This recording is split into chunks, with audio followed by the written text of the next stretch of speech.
I am extremely late to a show which was never that popular in the first place, but I really want to discuss After the Rain, an anime which has nearly replaced Midori Days as my all-time favorite romance and which deserves far more attention. The core premise of forbidden love between a high school student and her middle-aged boss was guaranteed to deter some viewers, which is a shame because that really isn't where the story goes, being more of a one-sided crush than an actual affair. After the Rain's plot falls into a marketing dead zone, not appealing to casual audiences who find it creepy, nor to otaku who wish it was creepier. And promotional material which overstated the relationship's intimacy is probably the source of these misconceptions. In reality, they develop an odd friendship which is vaguely inappropriate but largely platonic, and seeing them grow to understand and support each other is a genuinely uplifting and wholesome experience. To give a quick summary, the show begins with Akira, our 17-year-old protagonist, working at a casual restaurant which is managed by Kondo, the 45-year-old man she is in love with. After a few episodes of lead-up, Akira confesses her feelings and is gently rebuked by Kondo, who claims to see her as a friend, but agrees to take her to a movie, after which it becomes normal for them to see each other outside of work. The rest of the show explores this relationship and their respective personal tragedies. Akira is a former track prodigy who has felt lost since tearing her Achilles tendon, and Kondo is a failed novelist who struggled for decades before giving up and starting a family, only to get divorced. The deciding factor in whether or not this story works was always going to be Kondo. Akira can act as grown up as she wants, but with this kind of age gap, the audience has to find the older party sympathetic, and luckily the author absolutely nailed him as a character. Kondo is a picture of maturity and the kind of guy you'd want as a real-life friend. He's not thrilled about working at Garden, but takes the job seriously. He wants his staff to respect him, so he does all he can to make their lives easier. He knows he can come off as distant, so he learns magic tricks to help break the ice. There's an automatic assumption that if something is not going well, it means that he needs to learn and improve. Despite having several problem employees, an ex-wife who took custody of their son, and what is essentially a stalker, he resists the urge to blame others for his problems and focuses on what he can do to make a situation better. Qualities which make him so endearing that you see where Akira is coming from. Although it is worth mentioning that this tendency to take responsibility probably contributed to his disillusionment with writing, a business which is both extremely competitive and hostile to new talent. Kondo also just looks like someone you would trust, and in general the mangaka made great decisions with character design. Akira is over 7 heads tall with long limbs, and while there is the occasional shot where she looks unnaturally lanky, it gives her an air of grace and maturity you would expect from someone years older. A smart move for obvious reasons. And Kondo manages to look like a generic everyman while being convincingly handsome as the target of a crush, being tall and broad-shouldered with a Roman nose and wrinkled eyelids. The show is brilliant at avoiding the pitfalls you would expect from this type of story. Crucially, Akira is the one pursuing Kondo, who was oblivious until the third time she explained it. While this could have been used to justify a physical relationship, they never go further than a hug, and while Kondo certainly fails to set boundaries with Akira, you could never call this relationship abusive. By refusing sexual intimacy but tolerating Akira's antics, Kondo is asserting less control than if he had been 100% socially responsible and shut her down completely. He doesn't invalidate Akira's feelings, nor does he distance himself socially. Akira is coming at Kondo with love, and rather than trying to stop this, he chooses to come at her with friendship. And while someone is going to be disappointed, this non-judgmental approach lets the premise play out while removing much of what makes it problematic in the first place. While the greatest threat to this story is their dynamic-looking predatory, it would be almost as bad to make it an act of charity, and this is avoided as well. These two develop a real relationship, with each using the other to satisfy emotional needs which are neglected in their daily lives. Setting aside her romantic desires, it's obvious that Akira is not getting much encouragement from the adults in her life, and is desperate for support from an older person. Where Kondo has given up on the idea that someone might actually value his opinions and feels unwanted in general. These complementary hang-ups make these two uniquely able to help each other, and there's never any doubt that they add to each other's lives. As lame as their first outing was, both definitely needed to get out of the house, and when contrasted with the duplicate date the chef guy blackmails Akira into, it gave her some insight into what qualities she actually values Kondo for. Emotionally, Kondo is stable but complacent, and the constant prodding helps him rediscover his desire to take risks and chase his passion. Unlike Akira, who puts on a brave face but is secretly overwhelmed by loss and isolation, with Kondo being the only person she can turn to when she finally hits a breaking point.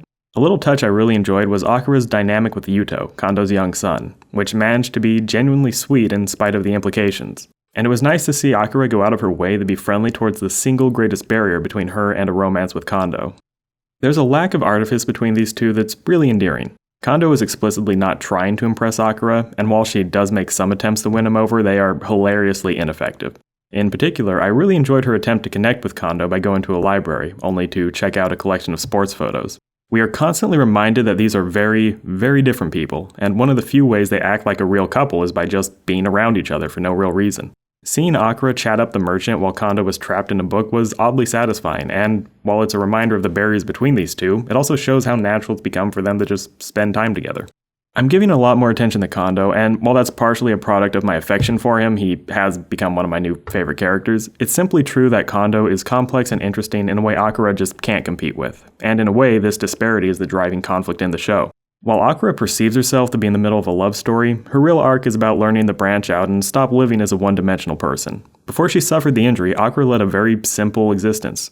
Her mother was fine, but too busy to provide much of a home life, and outside the athletics program, she shows little interest in school. It really seems that Akira was a totally generic student until she discovered a talent and ran with it.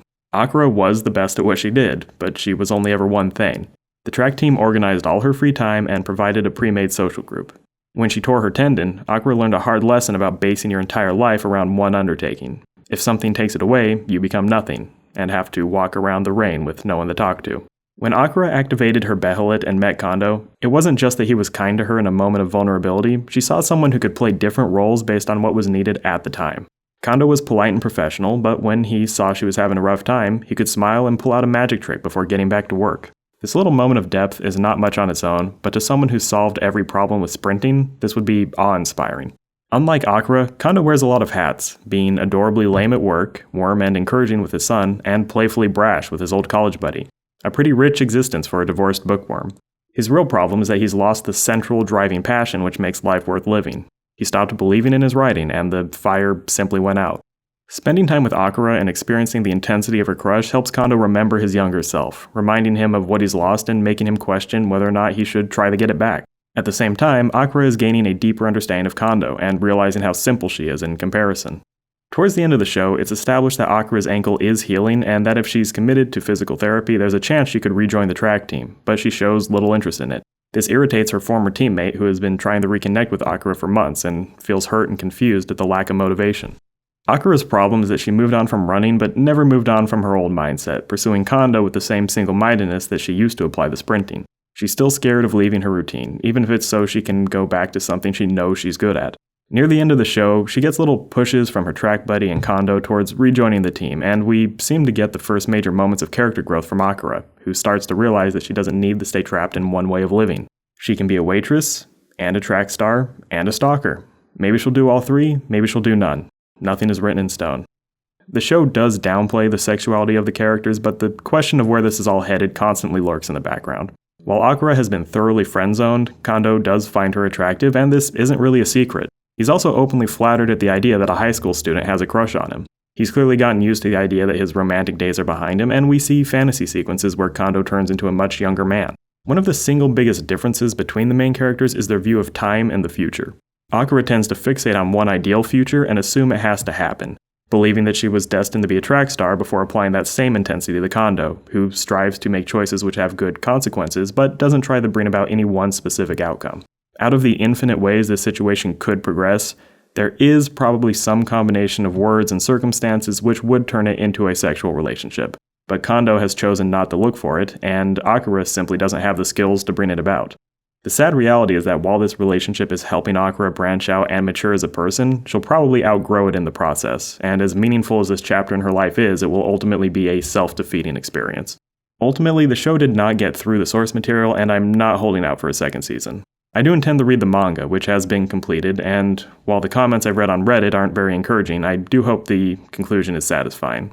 If you've made it this far, I'm glad you listened. This is a show that I almost completely missed and I feel is really underrated. I am a year late, but I'll still love it a year from now, so I guess it all works out.